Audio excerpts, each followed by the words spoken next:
So it's a very warm welcome to the Global Travel Channel podcast show today to Helena Utne. Helena, welcome to the show today. Thank you so much.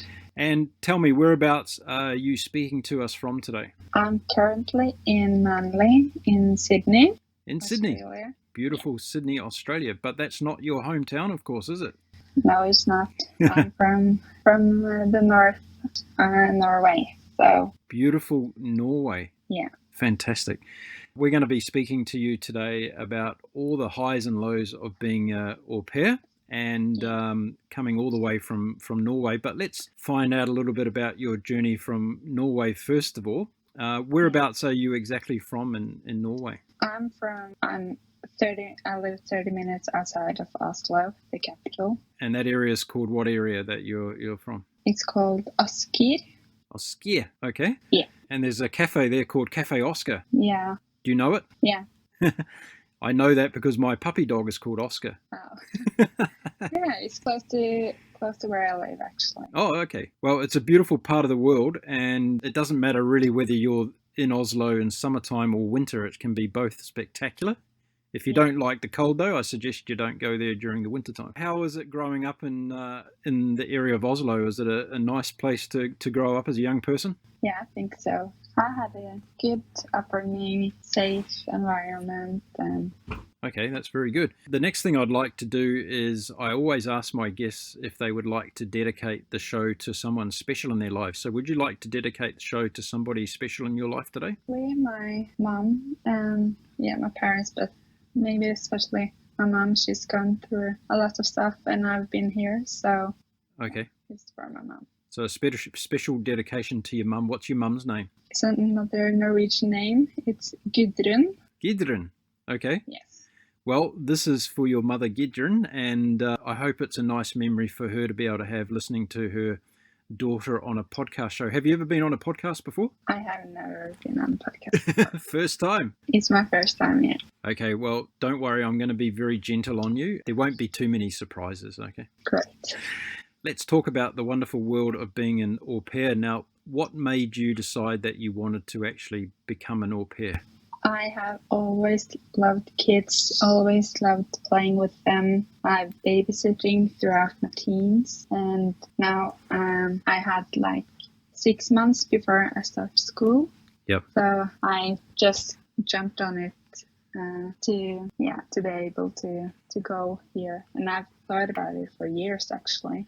All right, so it's something that you always wanted to do, was it? Yeah. So now I had 6 months I could do it, so I just went.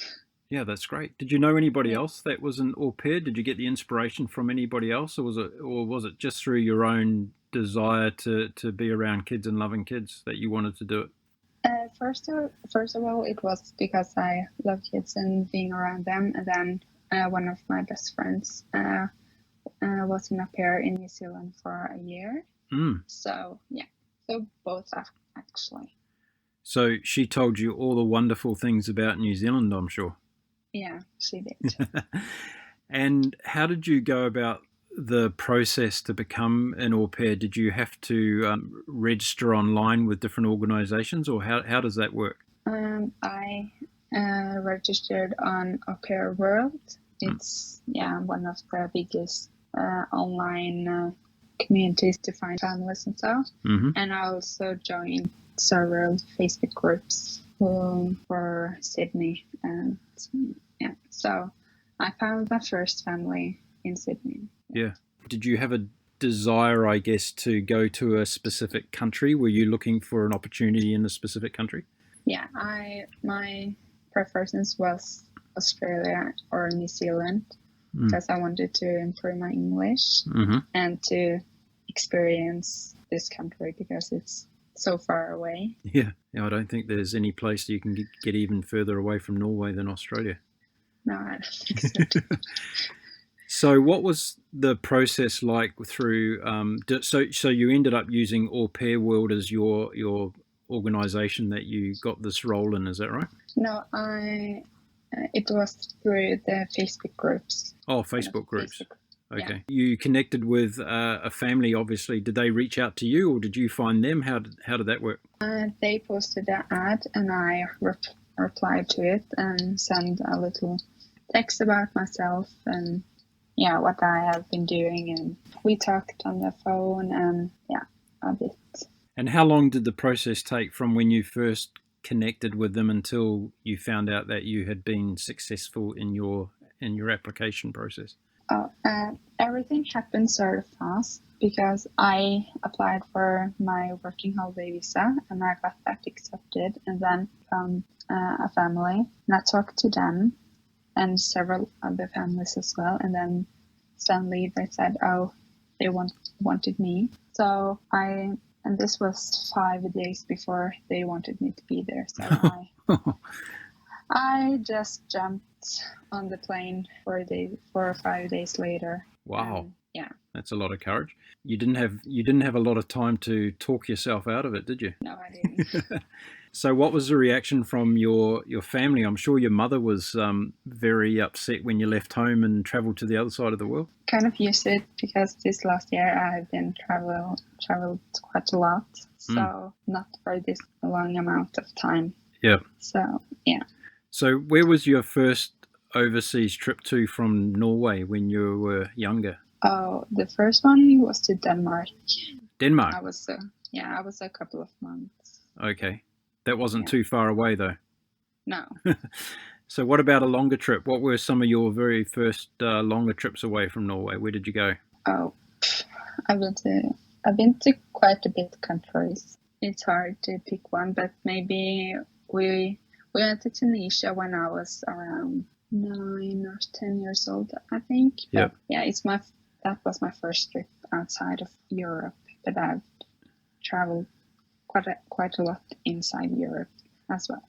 So is your family very big on travel? They love traveling, do they? Yeah. That's great. And you obviously traveled when you were very young and you got excited about travel. What is it that you like the most about travel? To see the new places and cultures. It's hard to describe that. I like to see the world. Has your view on the world changed because you've traveled a lot to different places and seen many different cultures? Yeah, it probably has. I have one of my most memorable trips was to Ecuador. Okay. In South America. Yep. I spent a month there living in the Andes Mountains and the Amazon rainforest with an indigenous group. Right. They have been quite strong against the oil companies. So it's, because Norway is an oil nation. It sounds to me like coming to Sydney in Australia to be an au pair was a very easy process for you. Yeah, it was actually. Yeah, I understand. What was the planning like before you left Norway? You said that you spoke to the family online and stuff. Did you get to see, where you'd be staying and your bedroom and things like that? Did you get that kind of information before you left home? Not quite, because we spoke one time on the FaceTime, and then they were in the car driving home from a restaurant, and I was in a hotel room in I think it was Gibraltar, so it was kind of hard to have a good conversation. Right. So but they told me a little about themselves, and good. What made you choose this particular family over the other ones that you had some connection to? Well, I really wanted to go quite urgently, and they said that they wanted me. So, and I thought the families seemed really nice. So I just said, okay. All worked out very well as far as the timing went for you. Yeah. Yeah.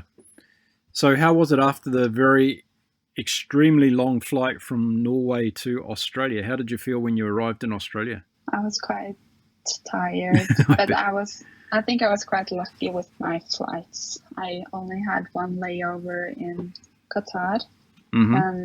So it all went quite smoothly. Yeah, that's great. How many children are in the family that you're with now? It's 3 children. 3, and what are their ages? The oldest one is 8, and 5 and 2. 8, 5, and 2. Yeah. So was everybody at the airport to meet you when you arrived? No, it was just the father and the two girls, two oldest one. Okay. And then obviously you went home and met the rest of the family? Yeah. Or the mom, she was at the business at the business trip, so she came later in the night. Oh, okay, yep. But I met the little boy and their previous au pair. Yeah. Okay. This is the first time that you had been an au pair, and how was it on that first day? Was there a lot of nerves around what you were supposed to be doing and how you were settling into the family, etc.? Yeah, it was quite nerve-wracking, and I saw how the previous au pair did it as well. So she showed me what she liked to do. Yep. And yeah, so I'm glad I had her. Yeah, that's good. So how long have you been there now? Been in Australia. Yeah, doing this particular role. Oh, well, the family, they kicked me out after 2 weeks of being there. Oh, they kicked you out? Yeah. Oh, what happened? Can I ask what happened? Or? Yeah, the dad told me one day that they didn't feel I had a good connection and I didn't do what I was supposed to do. Right. So yeah, so they didn't longer wanted me, so they booked an Airbnb for me the next day while I was sleeping. Right. So yeah, I was out. Oh wow. I was no longer than 20 hours after he said that he didn't want me. That's tough. So where did you go after that? I stayed at the Airbnb. They booked me for a week.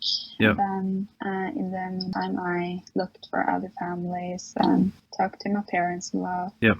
What I was supposed to do. And yeah. Yeah, right.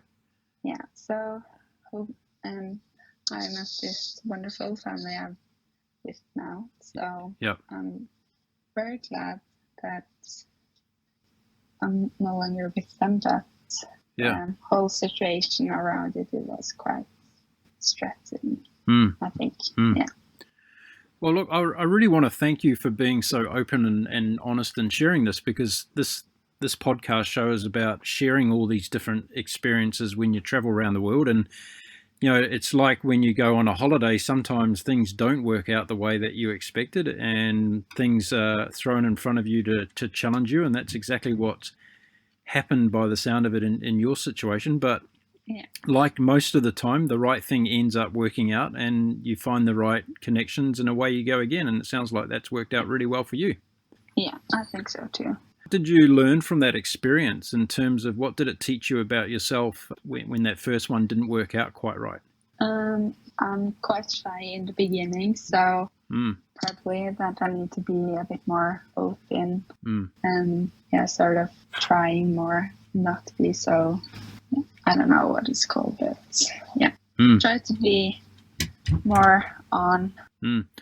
Was that something that you had thought about before you left home in terms of, you know, how you were as a person and how that would translate into the type of job that you were about to do? Yeah, I thought about in the beginning that, I'm a bit shy, but I think it will go through that. Yeah, it will get better. And that week they didn't want me anymore. I thought it went better, and I found it more with the kids, and so but still it was quite the shock, I think. I want to tell you that I think, and I don't even know you, I'm just talking to you for the first time today, but I want to tell you that I think you're fantastic. I think you've done a very fantastic thing. You've obviously grown through the process, and you've stuck it out, and you've decided to move on, and now you've found yourself in a good situation. How many children does the family have that you're with now? 3 kids. They're all the same, actually. The 2 girls at 8 and 5 and a boy at 2. Right, okay. Yeah. So how long have you been with them now? I've been here for a little over a month, maybe 5 weeks or something. Mm-hmm. When will this term finish for you? When will you go back to Norway? I need to go back in mid-January. Okay. Yeah. So you're going to get to spend a bit of the summertime in Australia. I do. How are you looking forward to that? Well, I think it's quite hot now, so around 25 degrees, and I know it's getting even hotter. So I just need to get used to it. We're not this lucky in Norway. For somebody that's listening to this podcast show and they're thinking about being an au pair and they've listened to your experience, what kind of advice would you give to somebody that's thinking about doing this for the first time? Well, I think talk to the family more and talk to previous au pairs as well, because I had the previous au pair with me, but I should have talked to her before as well, because she has told me stuff about the family as well. So I don't want to be mean to them, but I've talked to the previous au pair, and we have a good connection with talking. So talk to previous au pairs, talk to the family more, because we only had a 6 minutes FaceTime. Okay, yeah, that's a good piece of advice. Yeah. Now, what about the situation where you actually found this family by Facebook? Do you think it would have been better to go through one of these organisations that you talked about in the beginning? Do they offer more support and background checks, or how does that work? Yeah, they probably do. I haven't been very into it, because I've done the easy way, in a way. Yeah. To just look at Au Pair World or the Facebook groups. Yeah. And you mentioned that you had a good connection, or you have a good connection with the other au pair. Is the au pair community a strong community? Do you spend time together outside of your responsibilities and duties? Yeah, we do. There's a lot of au pair groups around the city, talking to each other, and have these WhatsApp groups or Facebook groups. Yeah, we usually meet up for coffee or lunch or traveling together on the weekends. So great, that's good. So at least you've got other people that can understand what you're going through, and I guess a lot of them also are from overseas, right? They're here from their own countries as well. Yeah. You must be getting to meet a lot of interesting different people from all over the world. Yeah, I do. Plus, at the same time, living in Australia. Yeah. How does life in Australia compare to life in Norway? Well, I like it. It's, of course, a lot warmer here. And but I need to well, the life is, I think it's good. I like being with the kids, and the kids are nice. And then I have my free time where I can do what I want. Yeah. And So what do you like doing in your free time? Well, on the weekends, I usually just go down to Sydney Centre, walking around and exploring. Yeah. And these last weekends, I've been on this, it's a company who has like the trips from Sydney. So me and my friend has been on one of those trips to Jervis Bay and Port Stevens. Oh, okay. Jervis Bay is a very beautiful area. Yeah. The colour of the water there is amazing. Yeah, it is. Do you have anything like that in Norway? No, I don't think so. So what does a typical day consist of for an au pair? What time do you start? What are your first activities, and what do you have to be responsible for during the day? So I wake up I need to be there around 7 or downstairs at 7, making sure the kids eat breakfast, make their lunch boxes, and do all those morning routines, brush hair, brush teeth, then get them to school. Everyone is away at school on Monday and Tuesday. Yep. Then I have the boy at Wednesday, and I have the middle girl on Thursday and Friday as well. Right, okay. And then after everybody's gone to school, what do you do then? I need to do a bit of laundry and dishwasher, preparing for dinner eventually. But Do you have to take the children to school? Yeah, I need to drive. So I had some driving lessons with the mom when I was coming here, because we're on the wrong side in Norway. Well, you could say they're on the wrong side in Australia. Yeah. So how is it driving in a big city like Sydney compared to around Oslo? Well, hopefully I haven't been driving inside of Sydney Centre. I've only driven around here in Manly, which is quite nice. Yeah. So, but Oslo is quite hard to drive through as well. So you're in Manly on the northern beaches in Sydney. It's a very beautiful part of the world. There's lots of lovely things to see and do around that area. Do you catch the ferry into the city? Yeah, I do. Yeah, that's one of the most beautiful trips going across there, across Sydney Harbour. Yeah. And what are some of the other things that you've seen and done around Sydney that you've enjoyed? I haven't been doing a lot of things because of everything that happened with the previous family, and then with this new family, I've been going to the city, and so I haven't explored as much as I wanted to. But what time do you finish your duties every day? What time do you kind of say, well, okay, I'm done now, and it's my time? It depends on when the parents get home from work, which is around 6 or 7. Mm-hmm. And then you're free to do whatever you want from there. Yeah. Okay, that's great. Is it a job where you're working 7 days a week, or do you have the weekends off? Or I have the weekends off. Yeah. So, and I have the days off on Monday and Tuesday as well. Okay. Yeah. So you do get quite a bit of free time to yourself. I do. Yeah, that's good. Yeah. What would you say are some of the things that you're really enjoying, I guess, particularly with this new family where you're a lot happier? What are some of the things that you really enjoy about being an au pair? Well, I like it's with just being with the kids and everything they want to do. They're full of life and full of happiness, and that's very, very nice to see. So I get inspired by them to just doing, in a way. It's hard to explain, I guess, but I'm able to spend a lot of time with them because I have them on Wednesdays, Thursdays, and Fridays. Yeah. And so I can explore the northern beaches with the children, at least. Yeah, that's great. So has it inspired you to want to have your own children one day? Yeah, I want to have my own children one day. I've heard many of the other pairs don't want to have their own children. But yeah, right now I want to have my own children one day.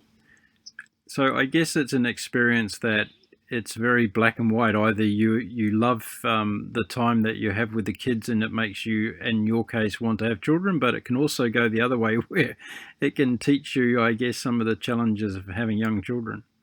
Yeah, it does. It's actually a really great concept because it gives you a trial run, doesn't it, to see what it's going to be really like.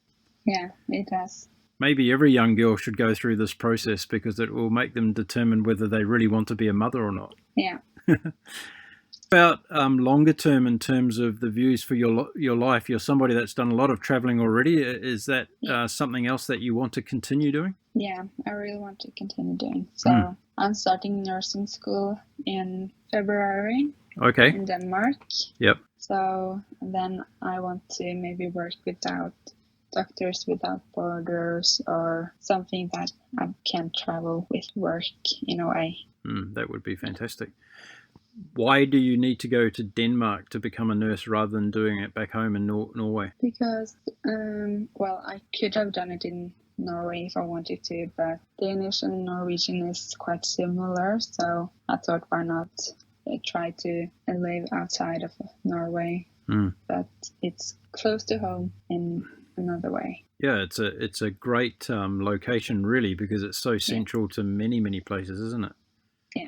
Yeah, that's good. Again, for those people listening today who are listening about the both sides of being an au pair, because I guess there's going to be lots of parents that are listening to the show today who have the potential to reach out and have an au pair. What kind of advice would you give to parents that are looking to get an au pair? What sort of things would you say to them they should do to make sure that they get the best connection with their au pair? Try to, again, talk because that's a good way to communicate.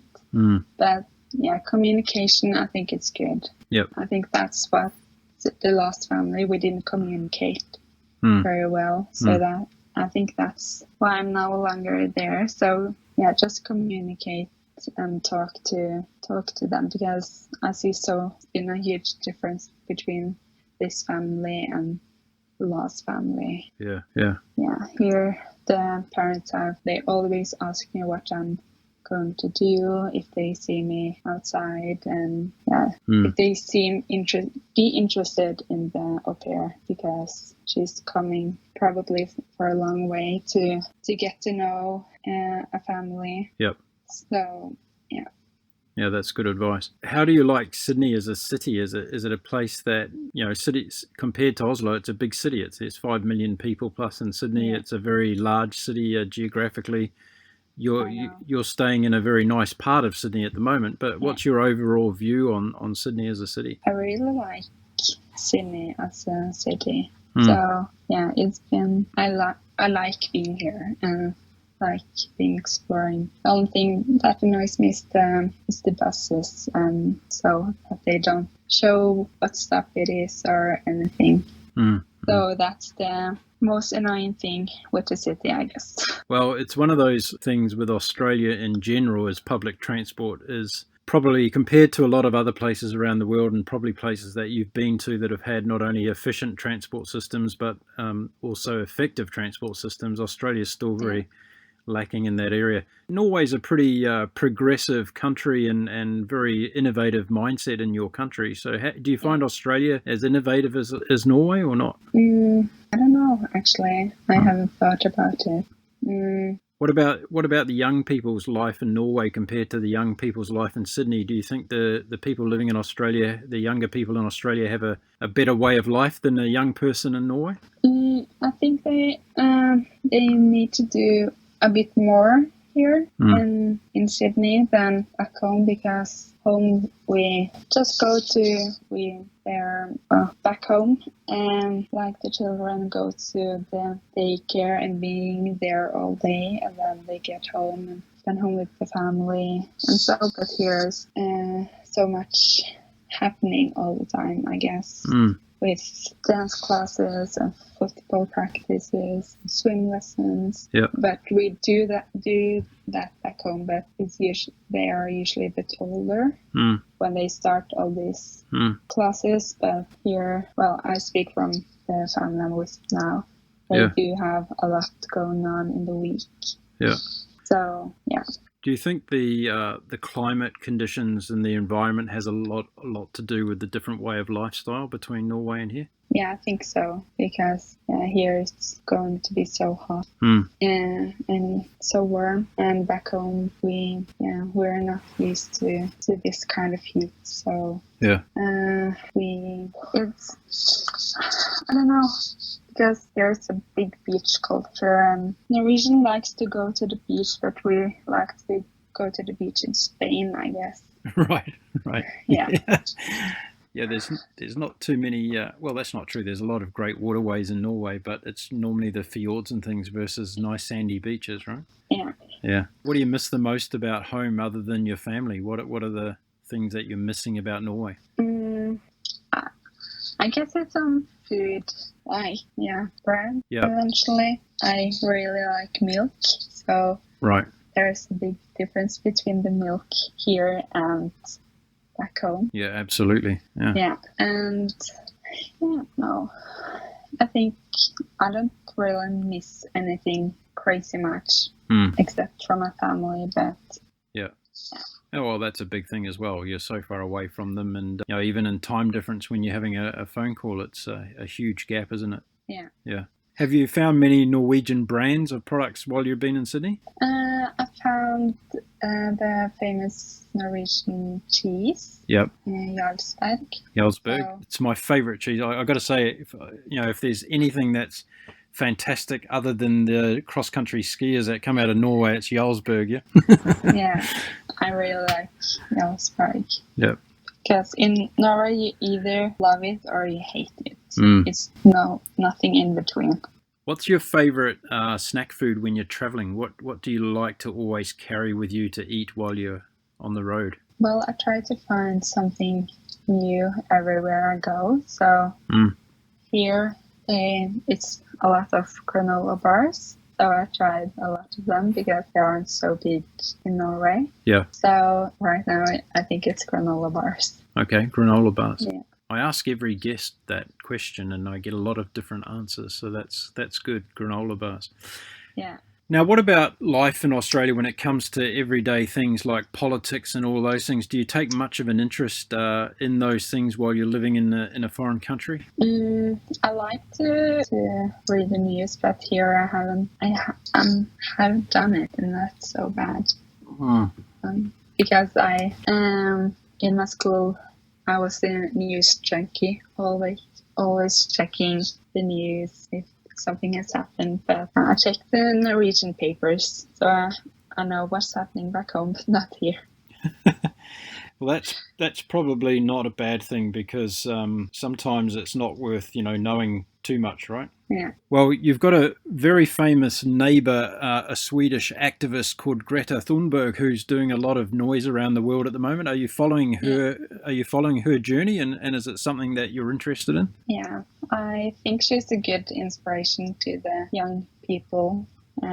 I think it's amazing what she has accomplished within a year. So I think it's cool that the way she speaks to the UN, that she dares to speak to them in that way. So I hope that she will, or the people or the politicians are listening to her and get inspired as well. Do you think she's inspiring a lot of young people of your age? Yeah, I think so. I think she's inspiring more those who are a bit younger than me. I'm 21. Right. But I think she's inspiring those at her age because, with the school strike and everything, that's a big deal. Yeah. I think she's actually inspiring people of all ages. I think she's crossing a boundary where there are a lot of people of my age even who are looking at her courage and determination and persistence as being a very strong thing that a lot of people of our generation have either ignored a lot of the issues that she's talking about or have put it to the side. And I think it's great that she can actually inspire people of all different ages. Yeah, I think so too. Before I let you go today, what are your 3 top tips that you can share with my audience about being an au pair? What are the things that you've learnt so far that you would recommend for anybody who's thinking about doing this amazing international experience of going looking after somebody else's children on another part of the world? What kind of things would you pass on as the final remarks today? I think it's a good, if you want to practice a language, to like English or Spanish or French, it's a good way to learn the language and get to know it in a way, because children are learning language and eventually we are learning language, so it's good for language learning. Sure.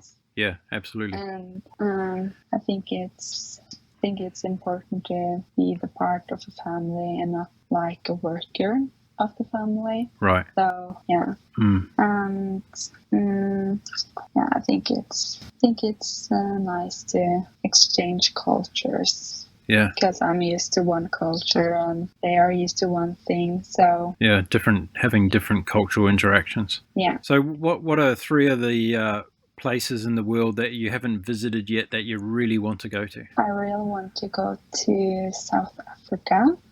That's one of my goals, and maybe Peru, and maybe Jordan. I think Jordan. Okay, that's an interesting one. Yeah. What interests you about Jordan? With the desert and Petra. Yep. And so I really want to see that. Great.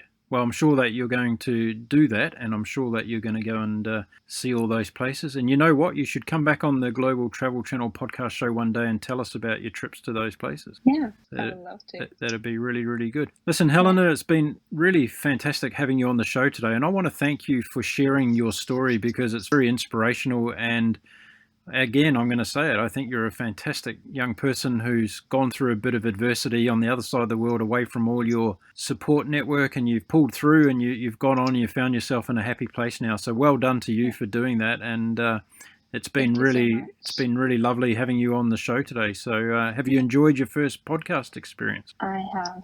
That's terrific. Yeah. Well, great. I'm going to let you go and have a wonderful day being an au pair and looking after those wonderful children, and enjoy your time in beautiful Sydney, Australia. And I hope again we can have you back on the show one day. Yes, I would love to. Terrific. Bye for now. Bye. I'm sure you'll all agree what a fantastic young lady going through that adversity and coming from one side of the world to the other to look after family's children, and it didn't quite work out the way that everybody expected, and she picked herself up and she's gone again, and now she's found herself in a happy place. So Helena, a fantastic story, and again, thank you very much for sharing that with me and my audience today. If you're looking for more podcast episodes from the Global Travel Channel podcast series, just go over to our website at www.globaltravelchannel.com. You'll find all of our previous episodes listed there. You can also download them by going to Apple Podcasts, Stitcher, Spotify, iHeartRadio, Google Play, and a host of other hosting locations, which are all listed on our website. If you love our content and you've enjoyed our episodes, any one of them that you've listened to, why not share it with your friends and family? And or even your work colleagues. We'd like to grow our global travel community, so the more people that get to hear the podcast, the better for everybody. So please go ahead and recommend the show, and don't forget to leave a review on Apple Podcasts. If you leave it there, everything in terms of appreciation is gratefully received from our end. Okay, that's it for this particular episode. My name is Mark Philpott. Until we meet again, I would like to wish you all a happy bon voyage.